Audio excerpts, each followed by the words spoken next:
ഈശോ മിശിഹായ്ക്ക് സ്തുതിയായിരിക്കട്ടെ. ഞാൻ മാണിപ്പറമ്പിലച്ചൻ.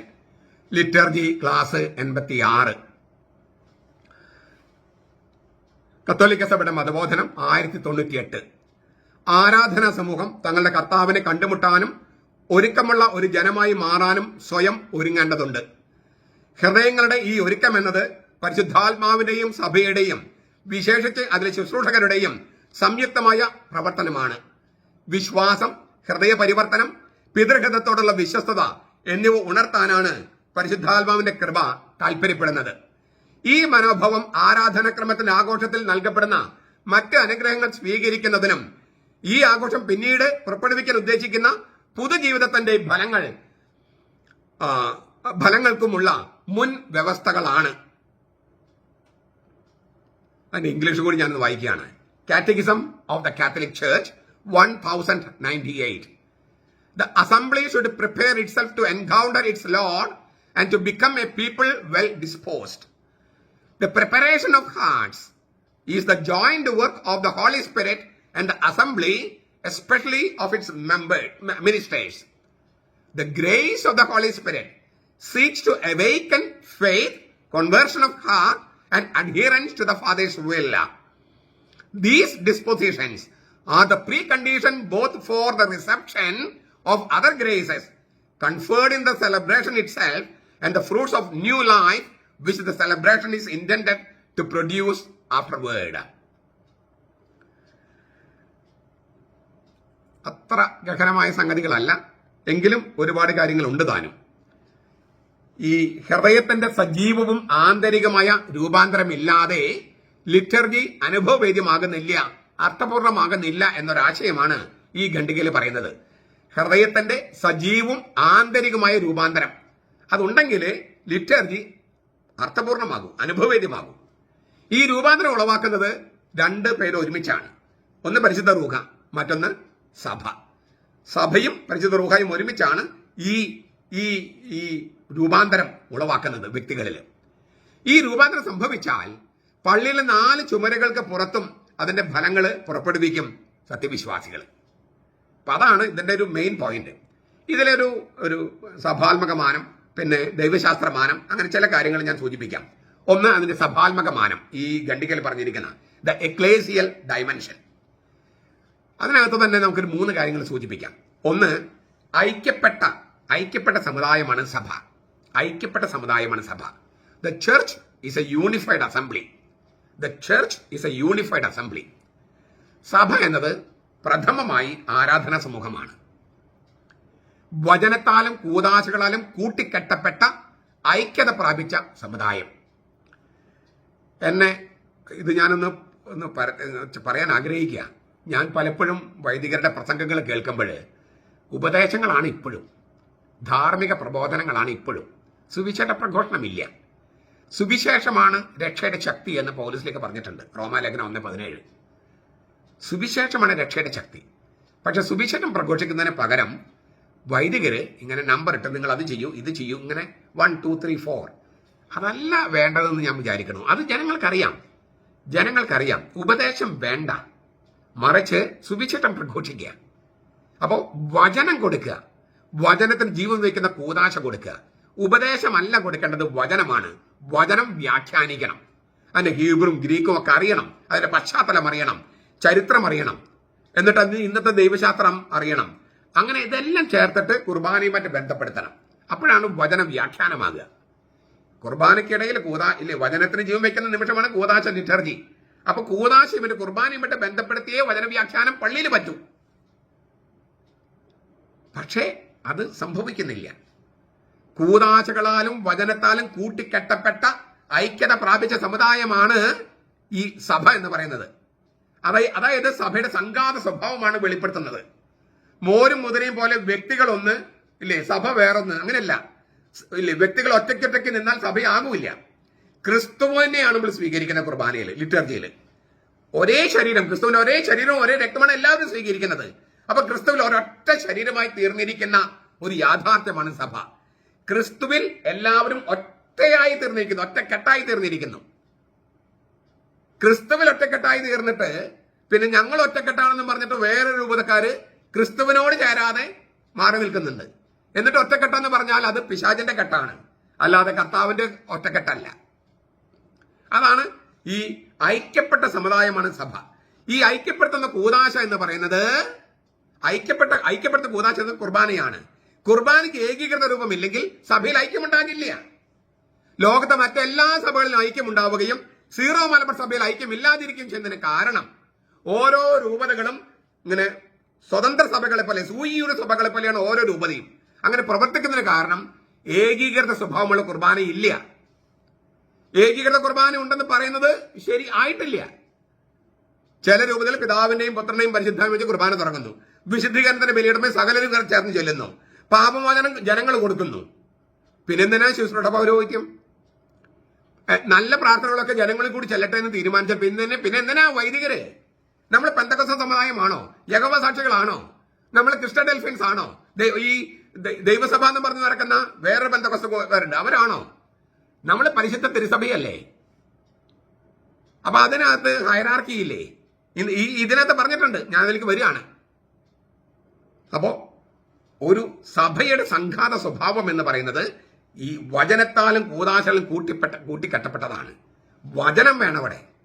ധാർമ്മിക ഉപദേശം സദാചാര ഉപദേശമല്ല, വചന പ്രഘോഷണം, വചന വ്യാഖ്യാനം, പിന്നെ വചനത്തിന് ജീവൻ വയ്ക്കുന്ന കൂദാശ. ഇത് രണ്ടുമാണ് നമ്മളെ സഭയാക്കുന്നത്.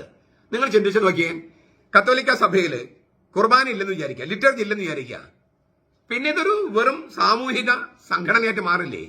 ഒരു മത ക്ലബായിട്ട് മാറില്ലേ? എന്താണ് പെന്തക്കോസ്തക്കാരുടെ പ്രശ്നം? യഹോവ സാക്ഷികളുടെ ദൈവസഭക്കാരുടെ പ്രശ്നം? അതൊരു മത ക്ലബാണ്, സഭയല്ല. ദൈവസഭ എന്ന് പറഞ്ഞാൽ സഭയാവില്ലല്ലോ. കൂദാശയില്ലാതെ എങ്ങനെ സഭയാകും? കൂദാശയില്ലെങ്കിൽ മറ്റ് സമുദായങ്ങളും നമ്മുടെ സമുദായങ്ങളിൽ എന്താണ് വ്യത്യാസം? രണ്ടാമത്തെ കാര്യം, ദ എക്ലേസിയൽ ഡയമെൻഷൻ എന്ന രണ്ടാമത്തെ കാര്യം സിനർജി എന്ന് പറയും. സിനർജി, കൂട്ടായ പ്രവർത്തനം, ജോയിന്റ് വർക്ക്, അല്ലെങ്കിൽ സഹകരണം എന്ന് പറയാം, കോഓപ്പറേഷൻ. സിനർജി എന്ന വാക്കാണ് ഉപയോഗിക്കുക. കൂട്ടായ പ്രവർത്തനം. എർഗോസ് എന്ന വാക്കിന് പ്രവർത്തിക്കുക, പ്രവൃത്തി എന്നാണ് അർത്ഥം. എർഗോൺ, പ്രവൃത്തി. സീൻ എന്ന് വെച്ചാൽ ഒരുമിച്ച്, ഒറ്റക്കെട്ടായി. അപ്പോ ഒരുമിച്ചുള്ള പ്രവർത്തനം. സഭ എന്നത് ഒരു നിർജീവ അവസ്ഥയല്ല, ചത്ത അവസ്ഥയല്ല. മനുഷ്യ സമുദായവും ദൈവിക യാഥാർത്ഥ്യ പരിശുദ്ധ റൂഹായും ഒരുമിച്ച് മനുഷ്യ ഹൃദയങ്ങളെ സജ്ജമാക്കുകയാണ്. മനുഷ്യ സമുദായം എന്ന സഭ, മനുഷ്യ സമുദായവും ദൈവത്തിന്റെ പരിശുദ്ധ റൂഹായും ഒരുമിച്ച് മനുഷ്യരുടെ ഹൃദയങ്ങളെ സജ്ജമാക്കുകയാണ്, ഒരുക്കുകയാണ്. ഈ സഭ റൂഹ സഹകരണം അത് വളരെ പ്രധാനപ്പെട്ടതാണ്. പരിശുദ്ധ റൂഹായുടെ സഹകരണം, സഭയുടെ സഹകരണം, ഇത് രണ്ടും ഒരുമിച്ച് നടക്കുകയാണ്. പരിശുദ്ധ റൂഹായും സഭയും ഒരുമിച്ചാണ് മനുഷ്യ വ്യക്തികളിൽ ഈ ഹൃദയങ്ങളെ ഒരുക്കുന്നത്, സജ്ജമാക്കുന്നത്. മൂന്നാമത്തെ കാര്യം, ഒരു അധികാര ഘടനയുണ്ട്. അതാണ് ഞാൻ നേരത്തെ സൂചിപ്പിച്ചത്. ഇവിടെ പറയാണ്, ഈ കൂട്ടായ പ്രവർത്തനത്തിൽ പദവിയിലുള്ളവർക്ക്, ശുശ്രൂഷയിൽ, മിനിസ്റ്റേഴ്സ്, അവർക്ക് ചില വിശേഷപ്പെട്ട ഉത്തരവാദിത്തമുണ്ട്. ഐക്യപ്പെട്ട ഒരു ശരീരമാണ് സഭയെങ്കിലും ഒരു ശരീരത്തിൽ പല അവയവങ്ങളുണ്ട്. ആ പല അവയവങ്ങളിൽ ചില അവയവങ്ങൾക്ക് പ്രാധാന്യം കൂടുതലുണ്ട്. ഇപ്പം ബ്രെയിനിനുള്ള അതേ പ്രാധാന്യം ഈ വിരലിനില്ല. ബ്രെയിൻ പോയാൽ മരിച്ചു, ഈ വിരൽ പോയാലും ജീവിക്കാം. ഈ ബ്രെയിൻ, ഹാർട്ട്, അങ്ങനെ ചില അവയവങ്ങൾക്ക് പ്രാധാന്യം കൂടുതലുണ്ട്. അതുപോലെയാണ് സഭയിൽ.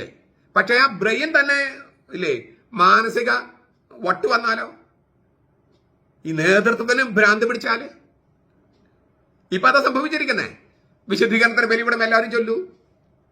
ഞാൻ കൊടുക്കുന്ന പാപമോചനത്തിന്റെ ആ അബ്സല്യൂഷൻ പ്രൊമോഷൻ നിങ്ങൾ എല്ലാവരും ചൊല്ലൂ. എല്ലാ പ്രാർത്ഥന എല്ലാവരും ചൊല്ലൂ. പിന്നെ എന്തിനാ മിനിസ്റ്റേഴ്സ്? പിന്നെ എന്തിനാ ശുശ്രൂഷകര്? എന്തിനാ ശുശ്രൂഷ പൗരോഹിത്യം? കർത്താവ് സ്ഥാപിച്ച ഒരു ഹൈറാർക്കി ഉണ്ട്. ആ ഹൈറാർക്കിയെ അറിഞ്ഞോ അറിയാതെ വെല്ലുവിളിക്കുകയാണ്. പക്ഷേ ഈ പ്രസംഗം പോലും കേൾക്കാൻ അവർ തയ്യാറല്ല. കാരണം എന്താ? ഞങ്ങൾക്കെല്ലാം അറിയാം. എന്നിട്ട് അവർ പ്രസംഗം ഒന്ന് കേട്ടു നോക്കൂ.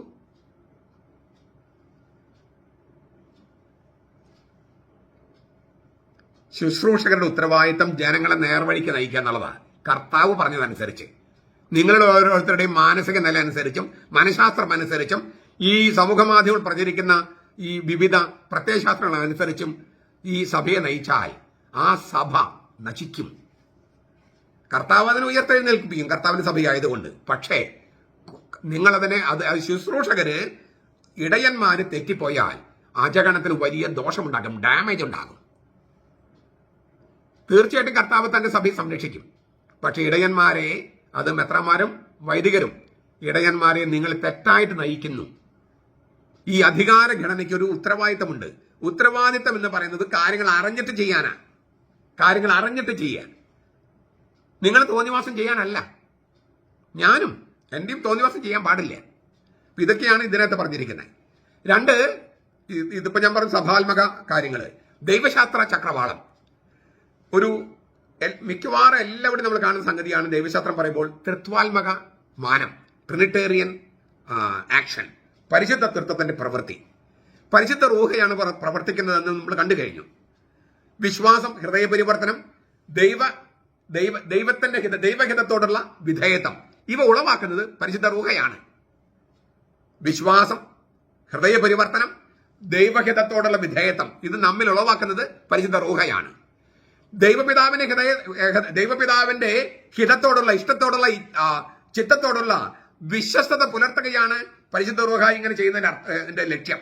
ദൈവപിതാവിന്റെ ഹിതത്തോട് നമ്മൾ വിധേയപ്പെടുക, ദൈവപിതാവിന്റെ ഹിതത്തോട് നമ്മൾ വിശ്വസ്തത പുലർത്തുക. അപ്പൊ ദൈവപിതാവ് അവിടെയുണ്ട്, പരിശുദ്ധ റൂഹ പ്രവർത്തിക്കുന്നു. ദൈവപിതാവിന്റെ ഹിതത്തോട് വിശ്വസ്ത പുലർത്താനായിട്ടാണ് പരിശുദ്ധാത്മ നമ്മൾ പറയണേ. അപ്പൊ ദൈവപിതാവ് അവിടെയുണ്ട്.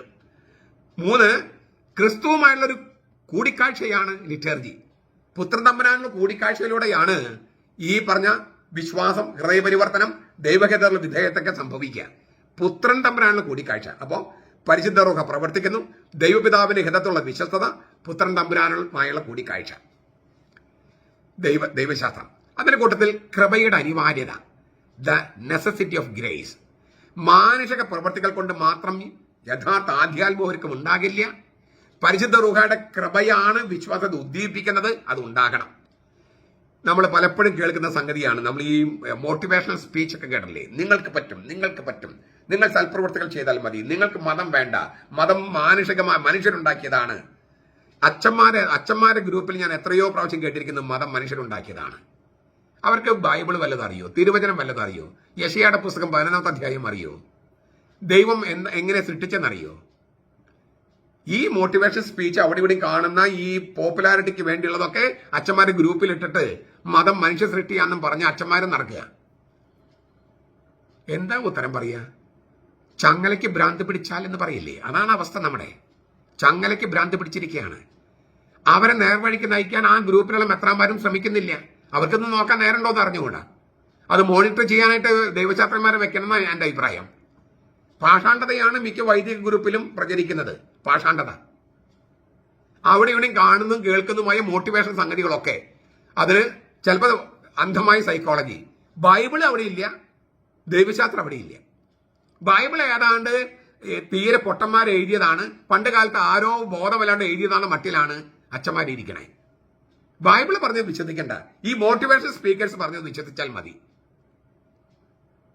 ഈ മോട്ടിവേഷൻ സ്പീക്കേഴ്സിൽ വളരെയധികം പേരും ഫേമസ് സ്പീക്കേഴ്സ് ഒക്കെയാണ്. പക്ഷേ അവർ പറയുന്നതിന്റെ യുക്തി അവരോട് ചോദിച്ചാൽ അവർ പെട്ടുപോകും. അവരിങ്ങനെ ചില ചോദ്യങ്ങൾ കൊടുത്ത്, ചില ചോദ്യങ്ങളും അല്ലേ മുൻകൂട്ടി എഴുതി കൊടുത്ത ചോദ്യങ്ങളുമായിട്ട് വന്നിരിക്കുകയല്ലേ. ISRO ചെയർമാൻ പറഞ്ഞു, ഞാൻ ദൈവം ഉണ്ടെന്ന് ഞാൻ വിശ്വസിക്കുന്നില്ല. ISRO ചെയർമാൻ അല്ലേ പറഞ്ഞേ? അതുകൊണ്ട് ഞാനും അദ്ദേഹത്തെ പോലെ ഞാൻ ദൈവത്തിൽ വിശ്വസിക്കുന്നില്ല. ISRO ചെയർമാനാണോ ദൈവത്തെ സൃഷ്ടിക്കുന്നതും ഉണ്ടാക്കുന്നതും വേണ്ടെന്ന് വെക്കുന്നതൊക്കെ? കഷ്ടം. അപ്പോൾ ചിലർ പറയാണ്, ഇപ്പം നിങ്ങൾ കുട്ടികളെ കരാട്ടി പഠിപ്പിക്കാൻ പോകുന്നു. ഇപ്പം കരാട്ടെ പഠിപ്പിക്കുന്ന ആവശ്യം പറയാണ്, നമുക്ക് നമ്മെ തന്നെ രക്ഷിക്കാൻ പറ്റും, നമുക്ക് യേശു ക്രിസ്തുവിന്റെ ആവശ്യമില്ല, പള്ളി പോകേണ്ട കാര്യമില്ല, നമ്മൾ ചില സൽപ്രവൃത്തികൾ ചെയ്താൽ മതി. അതും കേട്ട് പിള്ളേർ വരികയാണ്. അത് തെറ്റാണെന്ന് പറഞ്ഞു കൊടുക്കാനായിട്ട് മാതാപിതാക്കൾക്ക് അറിവില്ല, നേരമില്ല. അപ്പോൾ ഈ കുട്ടികൾ അവരുടെ കരാട്ടെ മാസ്റ്ററെയാണ് ഹീറോ ആയിട്ട് വെച്ചിരിക്കുന്നത്. അല്ലെങ്കിൽ വേറൊരാൾ, അല്ലെങ്കിൽ നമ്മുടെ വീട്ടിൽ കൊച്ചുങ്ങളെ നോക്കാൻ വരുന്ന ആയ പറഞ്ഞു 3 സ്റ്റെപ്പ് കഴിഞ്ഞിട്ട് 4ാമത്തെ സ്റ്റെപ്പ് വെച്ചാൽ അത് അശുഭമാണ്, അതുകൊണ്ട് ഒരു സ്റ്റെപ്പ് പൊളിച്ച് കളയണം. അല്ലെങ്കിൽ നിങ്ങൾ ഒരു മുട്ടയിൽ എന്തെങ്കിലുമൊക്കെ ചെയ്ത് അപ്പുറത്ത് വെച്ചാൽ ആ വീട്ടുകാർ നശിച്ചു പോകും. ഇതൊക്കെ ആയ പറഞ്ഞു കൊടുക്കുകയാണ്, ഹിന്ദുവായ ആയ പറഞ്ഞു കൊടുക്കുകയാണ്. അതല്ല നമ്മുടെ മക്കൾ പഠിച്ചു. പള്ളിയിൽ അച്ഛന് വചനം പറയാൻ നേരമില്ല, ഇതൊക്കെ അന്വേഷിക്കാനും നേരമില്ല. നമുക്കാണെങ്കിൽ പണം സമ്പാദിക്കുന്നതിനിടയിൽ കൊച്ചുങ്ങളെ നോക്കാനായിട്ട് നമ്മൾ വേറെ ആൾക്കാരെ നിർത്തിയിരിക്കുക. ഇതിൻ്റെ ഭവിഷ്യത്ത് എന്താണെന്ന് നിങ്ങൾ കുറച്ച് കഴിയുമ്പോൾ ഈ മക്കളെല്ലാം നിങ്ങൾ ഉപേക്ഷിക്കുകയോ അല്ലെങ്കിൽ മറ്റു മതത്തിലേക്ക് പോകുകയോ ഒക്കെ ചെയ്യുമ്പോൾ നിങ്ങൾ സങ്കടപ്പെടും. പക്ഷേ എവിടെയാണ് പ്രശ്നം ഇരിക്കേണ്ടതെന്ന് നിങ്ങൾ വളരെ ഗൗരവത്തോടെ ചിന്തിക്കണ്ടേ, ഞാനും ചിന്തിക്കണ്ടേ. ഈ പാരഗ്രാഫിൽ പറഞ്ഞിരിക്കുന്ന അടുത്തൊരു കാര്യം എന്താ? ലിറ്റർജിക്കൽ ഡൈമെൻഷൻ, ആരാധനക്രമ ചക്രവാളം. എന്താണത്? ആരാധന ഒരു കൂടിക്കാഴ്ചയാണ്. Worship is an encounter. ഒരു നാടകമോ യാന്ത്രികമായ ഒരു ആചാരമോ അല്ല ലിറ്റർജി, ഒരു ചടങ്ങല്ല ലിറ്റർജി. സഭ തങ്ങളുടെ കർത്താവിനെ നേരിട്ട് കണ്ടുമുട്ടുന്ന മണിക്കൂറാണ് ലിറ്റർജി. സഭ എന്ന സജീവ സമുദായവും ക്രിസ്തു എന്ന സജീവ ആളും തമ്മിലുള്ള കൂടിക്കാഴ്ചയാണ് ലിറ്റർജി. ആരാധന ഒരു കൂടിക്കാഴ്ചയാണ്. ആരാധന ഒരു കൂടിക്കാഴ്ചയാണ്. സഭയും അവളുടെ നാഥനും തമ്മിലുള്ള കൂടിക്കാഴ്ച. അതുകൊണ്ട് തന്നെ ഒരു കൂടിക്കാഴ്ചയ്ക്ക് വേണ്ട ഒരുക്കം നമ്മൾ നടത്തണം. നമ്മളൊരു കൂടിക്കാഴ്ച നടത്താൻ പോകുമ്പോൾ നമ്മളിപ്പോൾ ഞാൻ കാണുന്ന ഒരു എന്താ പറയുക രീതി ഞാൻ പറയാണ്. കുർബാനയ്ക്ക് എഴുന്നള്ളിച്ച് വെക്കുന്നു. എന്നിട്ട് നമ്മൾ കുർബാനയോട് കർത്താവിനോട് വർത്താനം പറയാതെ നമ്മൾ അച്ഛനും ജനങ്ങൾ തമ്മിൽ വർത്താനം പറയുന്നു. വർത്താനം വെച്ചാൽ നമുക്ക് അങ്ങനെ ചെയ്യാം, നമുക്ക് ഇങ്ങനെ ചെയ്യാം. നിങ്ങളുടെ വീട്ടിലൊരു മെത്രാനച്ചൻ വന്നു എന്ന് വിചാരിക്കാം. എന്നിട്ട് മെത്രാനച്ചനോട് മിണ്ടാതെ നിങ്ങൾ തമ്മിൽ ഇരുന്ന് വർത്താനം പറഞ്ഞാൽ എന്തുമാത്രം വിഷമം ഉണ്ടാകും മെത്രാന്? നിങ്ങൾ മെത്രാനെ വിളിച്ച് വീട്ടിൽ കൊണ്ടുവന്നു, മെത്രാന് ഇരിപ്പിടം കൊടുത്തു, എന്നിട്ട് മെത്രാനെ കേൾക്കാതെ മെത്രാനോട് മിണ്ടാതെ നിങ്ങൾ തമ്മിൽ പരസ്പരം പറഞ്ഞിരുന്നാൽ ഈ ഒരു അവസ്ഥയാണ്. ആരാധനയ്ക്ക് എഴുന്നള്ളിച്ച് വെച്ചിട്ട് എന്നിട്ട് അച്ഛൻ മൈക്കെടുത്തിട്ട് പറയാണ് നമുക്ക് നമ്മുടെ കുടുംബത്തെ പറ്റി ഓർക്കാം. ഈ കർത്താവ് ഇവിടെ ഇരിക്കുന്നില്ല, കർത്താവിനോടൊന്നും മിണ്ടണ്ടേ? നമുക്ക് കുടുംബത്തെ സമർപ്പിക്കാം, നമ്മുടെ മക്കളെ സമർപ്പിക്കാം. ഈ കർത്താവിനോടൊന്നും മിണ്ടണ്ടേ? കർത്താവ് നീ എഴുന്നള്ളിയിരിക്കുന്നല്ലോ, നീ നിന്റെ പിതാവിന്റെ മുമ്പിൽ ഞങ്ങൾക്ക് മധ്യസ്ഥം വഹിക്കുന്നല്ലോ, നീ ഞങ്ങളുടെ ഹൃദയത്തിലേക്ക് തൊട്ടു മുമ്പല്ലേ വന്നത് ദിവ്യകാരണത്തിലൂടെ, ഞങ്ങളുമായിട്ട് ഒന്നായി, ഇപ്പൊ ഞങ്ങളുടെ മുമ്പിൽ നിൽക്കുന്നു, ഞങ്ങളുടെ ചുറ്റും വലയം ചെയ്തിരിക്കുകയാണ്, നീ എന്തൊരു സ്നേഹമാണിത് എന്ന് അവനോട് രണ്ടു വാക്ക് പറയണ്ടേ? അപ്പൊ ഈ ആന്തരിക ഒരുക്കം എന്ന് പറഞ്ഞാൽ കർത്താവുമായുള്ള കൂടിക്കാഴ്ചയാണെങ്കിൽ ആ കൂടിക്കാഴ്ചയ്ക്ക് കുറെ സംഗതികളുണ്ട്. ഈ കുർബാനയുടെ ആഘോഷ പ്രവർത്തനക്ഷമത അടങ്ങിയിരിക്കുന്നത് ഇങ്ങനെ അവരുമായുള്ള കൂടിക്കാഴ്ചകളുടെ ആന്തരിക ഒരുക്കത്തിലാണ്. കൂദാശകൾ നൽകപ്പെടുന്ന കൃപയുടെ പൂട്ട് പൊളിച്ചിട്ട് അത് സ്വീകരിക്കാൻ സഭാംഗങ്ങൾ ഈ മനോഭാവം, കൂടിക്കാഴ്ചയുടെ മനോഭാവം, മാനസിക നില, അതൊരു മുൻ വ്യവസ്ഥയാണെന്നാണ് ഈ ഖണ്ഡികയിൽ എഴുതിയിരിക്കുന്നത്. ഇങ്ങനെ ആന്തരിക മനോഭാവം ആരാധനയിലൂടെ ലഭിക്കുന്ന മറ്റ് അനുഗ്രഹങ്ങൾക്കും അടിസ്ഥാനമാണ്. ഈ ആന്തരിക മനോഭാവം, കൂടിക്കാഴ്ചയുടെ മനോഭാവം, എങ്കിലേ ആരാധന ലഭിക്കുന്ന മറ്റ് അനുഗ്രഹങ്ങൾക്കും അനുഗ്രഹം കിട്ടുള്ളൂ. ഇനി ഒരു കാര്യം കൂടി പറഞ്ഞ് ഞാൻ നിർത്താം. നാലാമത്തത് ആധ്യാത്മിക ചക്രവാളം, ദ സ്പിരിച്വൽ ഡൈമെൻഷൻ. ഞാൻ പറഞ്ഞു ഹൃദയ ഒരുക്കത്തിന്റെ അനിവാര്യത, ഹൃദയ പരിവർത്തനത്തിന്റെ അനിവാര്യത.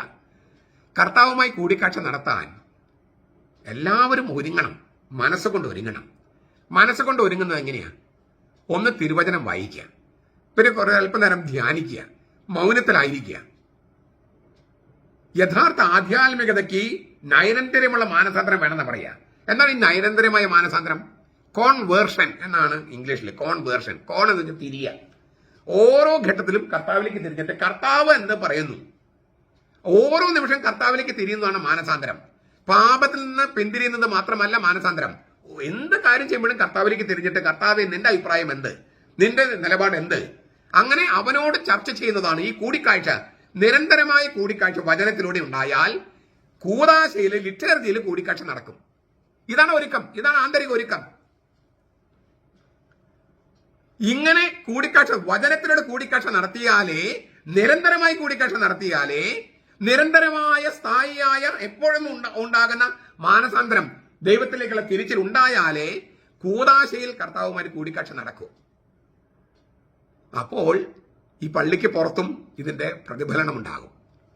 ഇതാണ് അവിടെ എഴുതിയിരിക്കുന്നത്. ഇതിന് ശേഷം ഈ പൊതുജീവിതത്തിന്റെ പെരുമാറ്റ രീതി പള്ളിക്ക് പുറത്തുണ്ടാകും. പള്ളിയിൽ നമ്മൾ കർത്താവുമായി കൂടിക്കാഴ്ച നടത്തിയെന്ന് വിചാരിക്കുക, അത് സംഭവിച്ചാൽ പുറത്തു പോയിട്ട് തോന്നിയ പോലെ ചെയ്യാൻ പറ്റുമോ? ചെയ്യാൻ പറ്റില്ല. ചുരുക്കത്തില് മനുഷ്യന്റെ രക്ഷയില്, നമ്മുടെ രക്ഷയില് ദൈവകൃപയും നമ്മുടെ സഹകരണവും എങ്ങനെ ഒത്തുപോകുന്നുവെന്ന് സഭ ഇവിടെ പഠിപ്പിക്കുകയാണ്. ഞാൻ ഒന്ന് കൺക്ലൂഡ് ചെയ്യാണ്. ദൈവകൃപയ്ക്ക് മാത്രമേ മനുഷ്യൻ മാറ്റം വരുത്താൻ കഴിയൂ. സൽപ്രവൃത്തികൾ ചെയ്താൽ മതി രക്ഷ പ്രാപിക്കാൻ എന്ന തെറ്റായ പ്രത്യയശാസ്ത്രം നമ്മുടെ മക്കൾ പഠിച്ചു വെച്ചിരിക്കാൻ സാധ്യതയുണ്ട്. തിരുത്തണം. അങ്ങനെ ആയിരുന്നെങ്കിൽ പണ്ടയ്ക്ക് വേണ്ട ലോകം എത്രയോ നന്നാകുമായിരുന്നു. ഇച്ചിരി സന്മനസ്സുണ്ടായിരുന്നെങ്കിൽ എന്ന് പറയാറില്ലേ, ആ സന്മനസ്സിന്റെ കുറവ് നമ്മിൽ എല്ലാവരിലും ഉണ്ട്, എന്നിലും നിങ്ങളിലൊക്കെ ഉണ്ട്. നമുക്ക് മറ്റൊരാൾ രക്ഷിച്ചാലേ രക്ഷ പ്രാപിക്കാൻ പറ്റൂ. നമ്മെ മറ്റൊരാൾ എടുത്ത് പൊക്കിയാലേ നമുക്ക് അവിടെ പൊങ്ങാൻ പറ്റൂ. അത്രയും വലിയ വീഴ്ചയിലാണ് നമ്മൾ കിടക്കുന്നത്. അതുകൊണ്ട് ഇച്ചിരി സന്മനസ്സുണ്ടായാൽ മതി, സൽപ്രവൃത്തികൾ ചെയ്താൽ മതി, രക്ഷ പ്രാപിക്കും എന്ന തെറ്റായ പ്രത്യയശാസ്ത്രം നമ്മൾ വിശ്വസിക്കരുത്, പഠിപ്പിക്കരുത്. അത് പഠിപ്പിച്ച് വെച്ചിട്ടുണ്ടെങ്കിൽ നമ്മൾ തിരുത്തണം. ഇതേക്കുറിച്ചൊക്കെ ഞാൻ മുമ്പ് ഒരുപാട് പറഞ്ഞിട്ടുണ്ട്. അപ്പോൾ അതിന് ഓരോ ടോക്കിലും എല്ലാം വിശദീകരിക്കാൻ പറ്റത്തില്ലല്ലോ. പരിശുദ്ധ റൂഹ തീർച്ചയായിട്ടും മനുഷ്യൻ നിർബന്ധിക്കില്ല. വിശ്വാസവും മാനസാന്തരവും ഉണർത്താനായിട്ട് ശ്രമിക്കുകയാണ്. പക്ഷെ നമ്മൾ അത് പരിശുദ്ധ റൂഹയായിട്ട് സഹകരിക്കുമ്പോഴാണ് കർത്താവുമായി കൂടിക്കാഴ്ച നടക്കുന്നതും ദൈവപിതാവിന്റെ ഹിതത്തിന് വിധേയപ്പെടുന്നതും. പ്രാർത്ഥിച്ചിട്ടും കിട്ടുന്നില്ല, പ്രാർത്ഥിച്ചിട്ട് കിട്ടുന്നില്ല. പ്രാർത്ഥിക്കുന്നത് കിട്ടാനല്ല, ദൈവഹിതം തിരിച്ചറിയാനും അതിന് വിധേയപ്പെടാനുമാണ്. തീർച്ചയായിട്ടും നമുക്ക് കാര്യങ്ങൾ ചോദിക്കാം, നമുക്ക് പറയാം, കർത്താവിനോട് പറയാം. പക്ഷേ എന്നിട്ട് അവന്റെ ഹിതം എന്തെന്ന് കേൾക്കാൻ നമ്മളൊന്ന് ഇരിക്കണം. അവന്റെ ഹിതം കേട്ട് കഴിയുമ്പോൾ അതിന് വിധേയപ്പെടാൻ, ഇതാണ് പരിശുദ്ധ റൂഹ നമ്മെ ശക്തിപ്പെടുത്തുന്നത്. വിശ്വാസവും പരിവർത്തനവും നമ്മിൽ ഉണ്ടാക്കാൻ ശ്രമിക്കുകയാണ്. നമ്മൾ സഹകരിക്കുമ്പോൾ അത് സംഭവിക്കും. നാം പറയുന്നതെല്ലാം ദൈവം ചെയ്തു തരണമെങ്കിൽ അപ്പൊ ദൈവം ഒരു നമ്മുടെ അടിമയായിട്ട് മാറില്ലേ? ദൈവമല്ലല്ലോ. അപ്പോ നമ്മൾ പറയുന്നതെല്ലാം ദൈവം ചെയ്തു തരാൻ ഇരിക്കുകയാണെങ്കിൽ ദൈവം അടിമയാകും. ദൈവം അടിമയല്ല, ഉടമയാണ്, നമ്മുടെ ജീവന്റെ ഉടമയാണ്. നമുക്ക് ആവശ്യമുള്ള കാര്യങ്ങളാണ് ഇല്ലേ, നമുക്ക് നമ്മുടെ ആത്മാവിനും നമ്മുടെ ജീവിതത്തിനും ആവശ്യമുള്ള കാര്യങ്ങൾ അവൻ തരിക. നമുക്ക് വേണ്ടതെല്ലാം തരികയല്ല, നമുക്ക് ആവശ്യമുള്ള കാര്യങ്ങൾ, ആവശ്യമുള്ളതെല്ലാം തരും, ആവശ്യമുള്ളതേ തരൂ. ചുരുക്കത്തില് ലിറ്റർജി എങ്ങനെ സജീവമാകാം, അതിലൂടെ നമ്മുടെ രക്ഷ എങ്ങനെ ആസ്വദിക്കാം എന്നാണ് ഈ ഖണ്ഡികയിൽ പറയുന്നത്. ഞാൻ ഈ പറഞ്ഞ കാര്യങ്ങൾ ഞാൻ ചിലരൊക്കെ കുറ്റപ്പെടുത്തി പറഞ്ഞിട്ടുണ്ട്. അത് കുറ്റപ്പെടുത്തലല്ല, നമുക്ക് ആ തിരുത്തലുകൾ സംഭവിച്ചാലേ നമുക്ക് സഭയോട് ചേർന്ന്, കർത്താവിൻ്റെ മനസ്സിനോട് ചേർന്ന്, പരിശുദ്ധ റൂഹായോട് ചേർന്ന് നമുക്ക് പ്രവർത്തിക്കാൻ പറ്റൂ. ലിറ്റർജി ആകുമെന്ന് ഊന്നി പറയാൻ വേണ്ടിയാണ് ഞാൻ അങ്ങനെ പറഞ്ഞത്. അത് ആ സെൻസിൽ തന്നെ, ആ രീതിയിൽ തന്നെ നിങ്ങൾ മനസ്സിലാക്കുമെന്ന് ഞാൻ പ്രത്യാശിക്കുന്നു. നമ്മുടെ കർത്താവ് യേശു മിശിഹായുടെ കൃപയും പിതാവായ ദൈവത്തിന്റെ സ്നേഹവും പരിശുദ്ധാത്മാവിന്റെ സഹവാസവും നാം എല്ലാവരോടും കൂടി ഉണ്ടായിരിക്കട്ടെ, എപ്പോഴും എന്നേക്കും. ആമേൻ.